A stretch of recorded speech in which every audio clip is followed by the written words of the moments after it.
युञ्जानः प्रथमम् मनस्तत्त्वाय सविता धियाः अग्नेर्ज्योतिर्निचाय्य पृथिव्याद्या भारत युक्तेन मनसा वयम् देवस्य सवितुः सवे स्वर्गेयाय शक्त्या युक्त्वाय सविता देवान् स्वर्यतो धिया दिवम् बृहज्योतिः करिष्यतः सविता प्रसूवातितान् युञ्जते मना उत युञ्जते धियो विप्रा विप्रस्य बृहतो विपश्चिताः विहोत्रा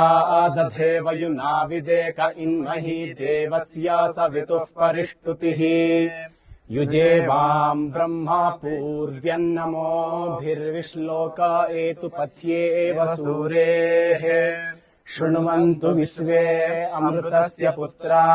आये धामानि दिव्यानि तस्थुः यस्य प्रयाणमन्वन्य इद्ययुर्देवा देवस्य महिमा नमोज